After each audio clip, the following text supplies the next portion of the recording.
Okay, let's dive right into this explainer and reconstruct the visceral, everyday reality of the Roman gladiator. Today, we're completely stripping away those Hollywood myths to reveal the highly engineered lives of these marginalized warriors. By using the rigorous methodologies of modern historical research, archaeology, and forensic anthropology, we're actually going to step past those roaring crowds and, well, smell the sweat and dust of the ludus. We're looking at everyday life through the eyes of the people who actually bled in the sand rather than the emperors who just watched from the stands. So, we're stepping right into the grit of the ancient arena to ask ourselves a pretty major question. Do the gladiators we picture in our heads today remotely match the archaeological and historical reality of the men and, yeah, sometimes women who actually fought? I mean, were they really those chiseled, protein-guzzling titans we see in modern cinema?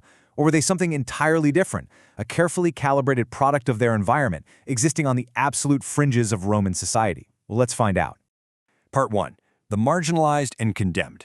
Look, to really understand how these fighters lived, we first have to understand exactly where they came from and how they ended up thrust to the absolute bottom of the Roman social hierarchy. At their core, these fighters were human commodities. They were sourced largely from three main demographics: prisoners of war, enslaved populations, and condemned criminals.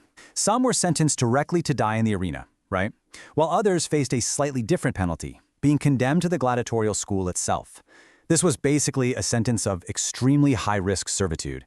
It's totally vital to remember that they didn't just walk out onto the sand as untrained randoms. They were shaped by months or even years of intense focus, literally becoming a living, breathing resource for Roman political spectacle. And this example brilliantly illustrates the Roman mindset. As recorded by the historian Theodorus Siculus, when survivors of a Sicilian slave rebellion were captured way back in 100 BCE, they weren't simply executed. Utilizing prisoners of war like this for violent entertainment, that was a deliberate object lesson in Roman supremacy. But these captives made a really profound choice. Rather than fight wild beasts just for the crowd's amusement, they defiantly chose collective suicide at the public altars. They basically took control of their own fate in a system that was desperately trying to strip away their humanity. We see this exact same system of punitive spectacle deployed later by the general Titus. After the utterly brutal siege of Jerusalem in 70 CE, Titus took thousands of Jewish captives and used them in provincial arenas in places like Caesarea and Beirut. These gladiators were, for all intents and purposes, the physical enactment of Roman justice brought down upon anyone who dared to resist the empire. They were forced to serve as living monuments to their own destruction during celebrations of imperial birthdays and military triumphs. Part 2. Life inside the ludus. So what actually happened when a condemned man was inducted into this highly structured institution run by an owner and manager known as a lanista? Well, rather than some chaotic, filthy dungeon you might be imagining, the archaeological evidence from Pompeii and Rome's famous Ludus Magnus reveals a heavily institutionalized complex. I want you to imagine the radiant heat of hypocaust floors in the winter, the thick steam of specialized baths, the smell of roasting grains drifting from communal mess halls, and these expansive sun-baked practice arenas. The fighters lived together in something called a familia gladiatoria. It's this striking paradox, isn't it? They were complete outcasts who might literally have to kill each other in the arena tomorrow, yet they lived, dined, and trained together as a deeply complex social family. Now, check out the incredibly scientific approach to their physical conditioning here. Greek athletic trainers brought a highly sophisticated system to the ludus called the tetrad. It was a rigorous 4-day cycle overseen by specialized trainers called doctores, who, by the way, were often retired gladiators themselves. This system perfectly balanced preparation, maximum effort, active recovery, and moderate intensity. It's honestly completely mirroring the sophisticated training cycles you'd see with elite modern athletes today. To build up that incredible endurance and minimize accidental training injuries, because, remember, an injured gladiator was a massive loss of investment, they spent endless, grueling hours practicing not with steel, but with a heavy wooden striking post called a palace. They used a wooden sword, the rudus, alongside wicker shields, intentionally crafted to be double the weight of real combat gear. This meant that when they finally stepped onto the sand holding actual steel, their weapons felt remarkably light in their calloused hands. Part 3. Diet of the barley men. Let's look at how this immense physical exertion was actually fueled, because to sustain this level of total exhaustion, they required a highly specific and, honestly, highly surprising diet. They were known all throughout the empire by the derogatory nickname, the hordieri, which translates directly to the barley men.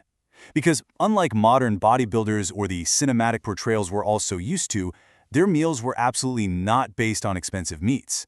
Instead, their entire sustenance was built on cheap, energy-dense grains. Just look at the overwhelming breakdown of their daily fuel here. It's a predominantly vegetarian mixture. We're talking massive quantities of barley, oatmeal, beans, and lentils.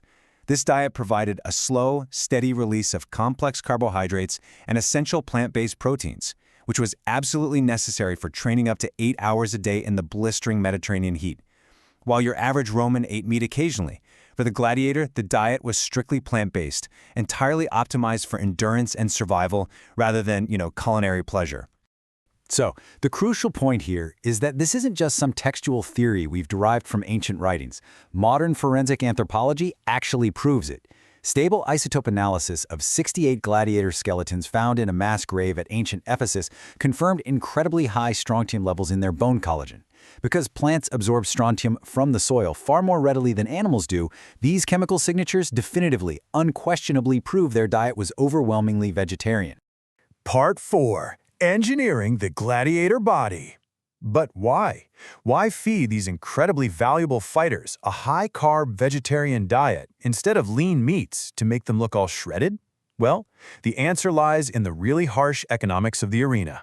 The lanista wanted his fighters to build a really thick layer of subcutaneous fat. This fat acted as a natural biological armor. Think about it. In worlds completely without modern painkillers, this extra padding allowed gladiators to sustain superficial, profusely bleeding cuts that absolutely thrilled the roaring crowd, without those blades actually severing vital organs, nerves, or muscles. A ripped, super lean fighter? He simply wouldn't have survived his first bout. To further engineer their bodies, build their bone density, and recover from these intense physical demands, they regularly consumed a distinctly Roman tonic. They drank a gritty, bitter mixture made of wood and charred bone ash. Think of it as an ancient mineral-rich calcium supplement or sports drink, basically designed to help heal microfractures and keep their skeletal structures intact under the crushing heavy blows of the arena. Because they represented such massive financial investments, gladiators paradoxically received some of the absolute best medical care in the ancient world. Famed physicians like Galen, whose medical theories literally shaped medicine for centuries, actually started their careers working in the ludus. In places like Pergamum, Galen honed incredibly advanced surgical techniques, including the use of early antiseptics. He learned human anatomy by literally patching these shattered fighters back together, which drastically reduced their mortality rates. Part 5. Death, Legacy, and Fate. Because despite that incredible medical care, the structured training, and that protective armor of fat, the reality of the arena was undeniably brutal and very frequently fatal.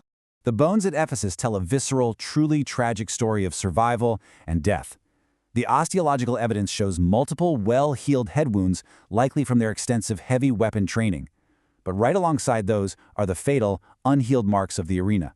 The distinct triple punctures of a retiarius's trident, the square holes left by a gladius, and the massive blunt force trauma delivered by a hammer, which was likely the death blow from an arena attendant dressed as the underworld god Dispater.